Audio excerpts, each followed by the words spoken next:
राजा की सांवली बेटी। राजा रात को अपने महल में टहल रहा था। तभी उसे किसी की आवाज सुनाई देती है। राजा आगे जाकर देखता है तो उसके सामने से रूपाली आ जाती है। पिताजी, वो चांदनी दीदी ना किसी के साथ थी। अभी वो दूसरी तरफ से कमरे में चली गई। मैंने एक दिन पहले भी चांदनी दीदी को किसी के साथ यहाँ मिलते हुए देखा था। और राजा गुस्से से अपने कक्ष में चला जाता है। रूपनगर में राजा रुद्र अपनी राजकुमारी चांदनी और उनकी दूसरी पत्नी केतकी और बेटी रूपाली के साथ रहते थे। राजा रुद्र की पहली पत्नी चांदनी को जन्म देने के बाद ही इस दुनिया को छोड़कर चली जाती है। उसके बाद राजा रुद्र केतकी से शादी करते हैं और केतकी एक बेटी को जन्म देती है जिसका नाम रूपाली था। रूपाली ही राजा को चांदनी के बारे में बताती है। अगली सुबह होते ही राजा चांदनी को महल छोड़ने को कहते हैं।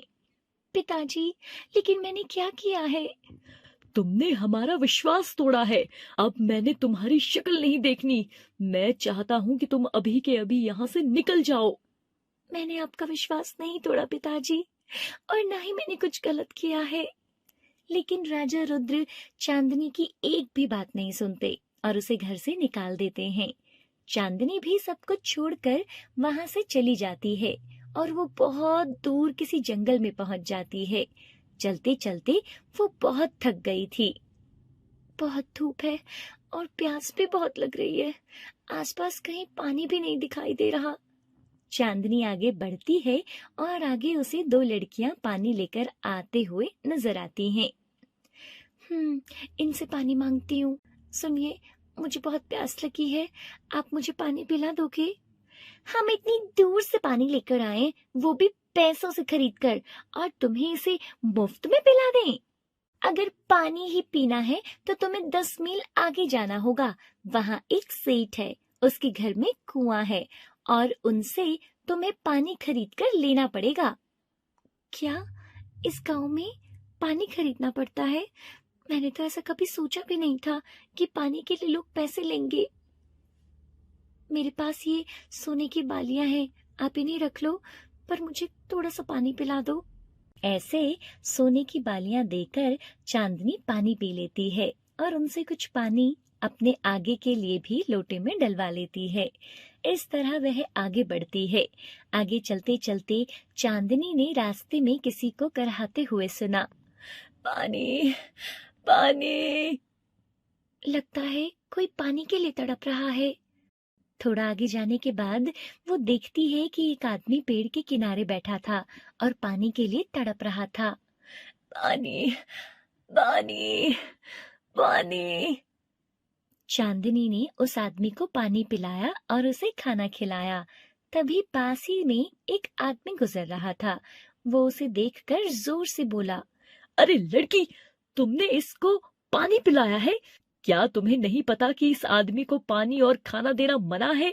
अगर सेठ को पता चला तो वो बहुत गुस्सा होगा और तुम्हें धक्के मारकर इस गांव से निकाल दिया जाएगा। कोई प्यास और भूख से तड़प रहा है और उसकी मदद से तुम्हारा सेठ गुस्सा होगा? आखिर इसने ऐसा किया क्या है? इस आदमी ने गांव के लोगों को ठगा है। इसने सेठ और गांव के लोगों को बोला कि गांव में कुछ जगह पानी मिल सकता है, और जब सेठ ने अगले दिन अपने आदमियों से वहां कुआं खुदवाया, जब सेठ ने इसे बताया कि वहां पानी नहीं निकला, तो इसने बोला कि मैंने यहाँ कुआं खोदने को नहीं बल्कि कहीं और कुआं खोदने को बोला था। इसने सेठ और बाकी लोगों को झूठ बोला है। चांदनी सब समझ जाती है। आप मुझे बताइए, इस गांव में पानी कहाँ मिल सकता है? मैं लोगों को समझाऊंगी। तभी वहां और लोग भी इकट्ठा हो जाते हैं।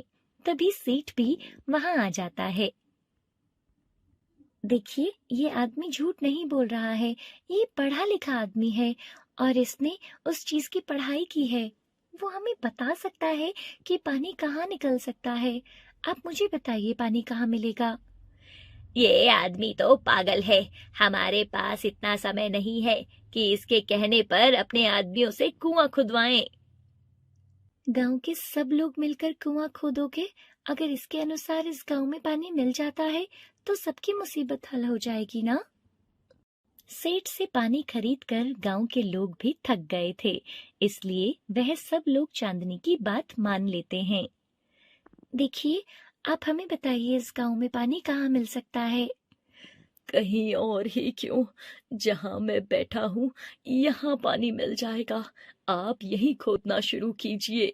उस आदमी के कहे अनुसार गांव के लोग वहीं कुआं खोदना शुरू कर देते हैं और एक ही दिन में खोदने पर वहां पानी आ जाता है। ये देखकर सभी लोग खुश हो जाते हैं। सब लोग समझ जाते हैं कि सेठ ने सब गांव वालों को मूर्ख बनाया है और उन्हें पानी बेचकर उसने पैसे लूटे हैं। सब लोग मिलकर सेठ को गांव से निकाल देते हैं और उस आदमी और चांदनी का धन्यवाद करते हैं। उसके बाद चांदनी उसी गांव में रहने लगती है। अब उस गांव में और भी बहुत जगह कुआं खोदा गया ताकि लोगों को ज्यादा दूर पानी के लिए नहीं जाना पड़े। गांव के लोग चांदनी को अपनी बेटी समझते थे और उसे बहुत प्यार करते थे। कुछ समय के बाद चांदनी के पिता भी चांदनी को ढूंढते हुए उस गांव के पास पहुंच जाते हैं। हमें बहुत प्यास लगी है, क्या थोड़ा पानी पिला सकते हो? हाँ हाँ बिल्कुल, आप चाहे जितना पानी पी सकते हो, लेकिन अगर यही बात आप 1 साल पहले करते तो शायद आपको यहाँ पानी नहीं मिलना था। ये तो हमारी बेटी चांदनी की वजह से हुआ है। उस आदमी के मुंह से चांदनी का नाम सुनते ही राजा भावुक हो गया। क्या तुम्हारी बेटी का नाम भी चांदनी है? वो मेरी ही नहीं बल्कि पूरे गांव की बेटी है। वो हमारे लिए फरिश्ता बनकर आई है।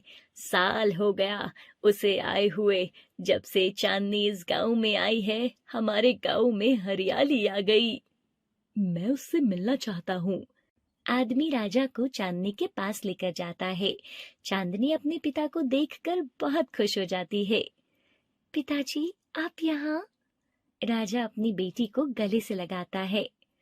मेरी राजकुमारी बेटी, मुझे माफ कर दे, मुझसे बहुत बड़ी गलती हो गई। मैंने उस दिन तुम्हें गलत समझकर घर से निकाल दिया और तुम्हारी एक भी बात नहीं सुनी। गलती तुम्हारी नहीं बल्कि रूपाली की थी। वो महल के एक दरबारी के साथ भाग गई। उस दिन रात को तुम नहीं बल्कि रूपाली ही दरबारी के साथ थी और उसने तुम्हारा नाम लेकर मुझे गुमराह कर दिया और मैंने तुम्हारी बात भी नहीं सुनी और तुम्हें महल से निकाल दिया।